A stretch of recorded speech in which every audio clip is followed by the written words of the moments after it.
सोने के कंबल वाला। एक छोटे से गांव में एक आदमी रहता था जिसका नाम गोपाल था। वह अपने गांव के पास एक छोटे से दुकान पर जादुई सोने के कंबल बेचने का व्यापार करता था। उसके पास एक बहुत ही खास जादुई सोने का कंबल था जिसके धनी रंग और चमक को देखकर लोग उसे खरीदने के लिए पागल हो जाते थे। एक दिन गोपाल दुकान पर अपने सारे जादुई सोने के कंबल रख कर गाँव के बाजार में जा रहा था। उसने सोचा, इस बार मैं अपने जादुई सोने के कंबल को इतने महंगे दर पर बेचूंगा कि मुझे अच्छी कमाई मिल जाएगी। वह बाजार में अपने कंबलों को दिखाने लगा और लोग उन्हें देखकर हैरान और चमत्कारी कहने लगे। एक धनी व्यापारी ने भी उसके दुकान में आकर एक जादुई सोने के कंबल को खरीदने की इच्छा जताई। गोपाल ने उसको बहुत महंगे दर पर बेचने का फैसला किया। व्यापारी ने गोपाल से पूछा, इतने महंगे दर पर तुम इस कंबल को क्यों बेच रहे हो? गोपाल ने अपनी चालाकी से कहा, इसका विशेष गुण है कि यह सोने की दुकान में नहीं, खास और जादुई दुकान में बिकता है। यह जादुई कंबल सोने की चीज से भी कीमती है। इसमें जादू है जो उसके धार की सभी खुशियां पूरी कर सकता है। जो भी इसे खरीदता है उसे 1 महीने में सभी इच्छाएं पूरी हो जाती हैं। धनी व्यापारी ने यह सुनकर जादुई सोने के कंबल को खरीद लिया। वह खुशी खुशी गोपाल को खरीदने के लिए अगले महीने का भी आदेश दे गया। गोपाल को बहुत खुशी हुई कि उसने अपने जादुई सोने के कंबल को बेच दिया और उसे एक अच्छी कमाई मिली। लेकिन वह अपने जादुई सोने के कंबल को बेचकर अब भी दुखी रहता था, क्योंकि वह समझता था कि असली जादू उसके अच्छे कर्तव्यों, सेवा और दया में है। वह जानता था कि सच्चा सोना हमारे अंदर है, अच्छे गुण में होता है और हमें दूसरों की मदद करने में खुशी मिलती है। एक छोटे से गांव में राजू नामक एक छोटे से लड़का रहता था, लकड़ी की साइकिल वाला। राजू के पास साइकिल न होने की वजह से वह हमेशा दूसरे बच्चों को साइकिल पर घूमते हुए देखता रहता था और दिल बहुत खुश हो जाता था। वह भी चाहता था कि उसके पास भी एक साइकिल हो। एक दिन राजू जंगल में खेल रहा था। वह वहां चला जाता है तो उसे एक चमकदार लकड़ी के पेड़ का पता चला। जैसे ही वह पेड़ के पास पहुंचा, वह अचानक एक जादुई आवाज़ सुनाई देने लगी। अरे राजू, मैं तेरी इच्छा पूरी करूंगा। राजू हैरान हो गया, क्योंकि उसे नहीं लगा था कि उस आवाज़ की सच्चाई हो सकती है। फिर भी उसने साहस करके कहा, मैं चाहता हूं कि मेरे पास भी एक साइकिल हो। आवाज़ ने कहा, तेरी इच्छा पूरी होती है। और जैसे ही राजू अपनी आंखें खोला, उसने देखा कि एक चमकदार साइकिल उसके सामने खड़ी है। राजू को बहुत खुशी हुई और उसने साइकिल पर बैठकर घूमना शुरू कर दिया। राजू ने उस साइकिल का आनंद उठाया और उसे देखकर अपने दोस्तों को भी बताया।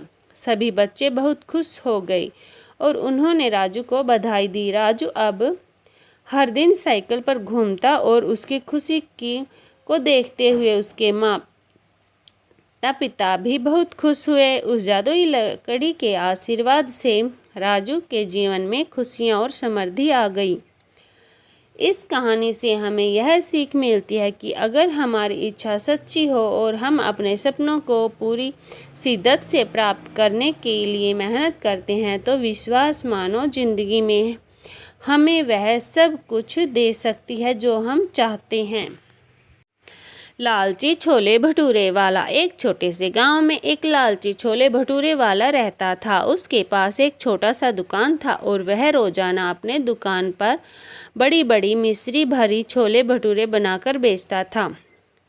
उसके छोले भटूरे की मिश्री और खास मसालों से उन्हें खाने का स्वाद अद्भुत था और वह लोगों को चारों ओर से खींचता था। एक दिन उसके दुकान पर एक साधु बाबा आए।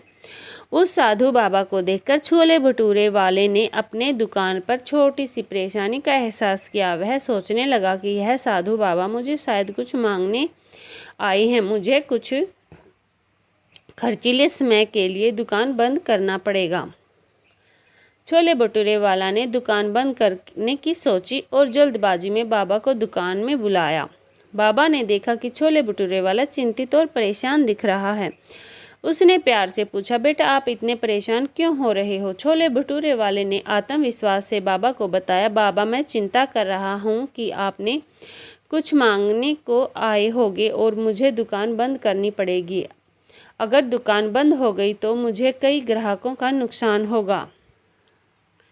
बाबा ने प्यार से हंसते हुए कहा, बेटा तुम चिंता न करो, मैंने तुमसे कुछ नहीं मांगा है, मेरे पास तो सिर्फ एक सवाल का जवाब देना है। छोले भटूरे वाला आश्चर्यचकित था। उसने बाबा को पूछा, कौन सा सवाल है बाबा? बाबा ने कहा, मैं तुमसे सिर्फ इतना जानना चाहता हूँ कि तुम अपने सारे ग्राहकों को भला और स्वस्थ खिलाते हो या नहीं?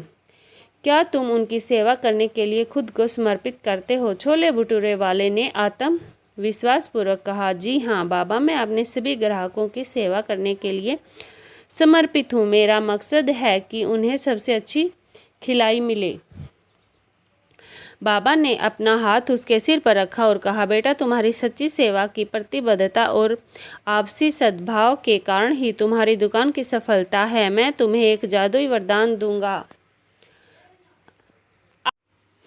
अब से आगे जब भी तुम अपनी सभी ग्राहकों को खिलाने के लिए छोले भटूरे बनाओगे तो उन्हें तुरंत ही सेवा कर दोगे और देखो तुम्हारी दुकान की किस्मत चमकने लगेगी। छोले भटूरे वाला बाबा के वचन पर विश्वास करते हुए वापस अपनी दुकान पर लग गया। अब उसने अपने ग्राहकों की सेवा को अपनी पहली प्राथमिकता बना दिया। वह दिन रात मेहनत करके अपने छोले भटूरे की मिश्रित स्वाद को और भी अच्छा बनाने लगा। उसके सभी ग्राहकों बढ़ते गए और लालची होकर उसके छोले भटूरे खाने के लिए खड़े हो जाते थे। जैसे ही उसने बाबा के वचनों का पालन किया, उसकी दुकान की सफलता चमकने लगी। अब धनिक और समृद्ध हो गया। उसे लालचिता का इस्तेमाल नहीं करना पड़ता था। वह हर वर्ष गरीब लोगों को अपनी कमाई से भोजन खिलाने लगा और सभी लोग उसकी दयालु और दानशीलता की सराहना करने लगे। इस कहानी से हमें यह सीख मिलती है कि लालच करने से हमारी कल्याण नहीं होता, बल्कि अपनी सभी ग्राहकों की सेवा करने से हमारी सफलता और समृद्धि मिलती है। दूसरों की भी मदद करने से हमारे जीवन में खुशियाँ और समृद्धि आती है, जो लालच के बाद नहीं हो सकती। ऐसी अच्छी कहानियों के लिए हमारे चैनल को सब्सक्राइब करें और हमारी वीडियो को लाइक और शेयर करें। धन्यवाद।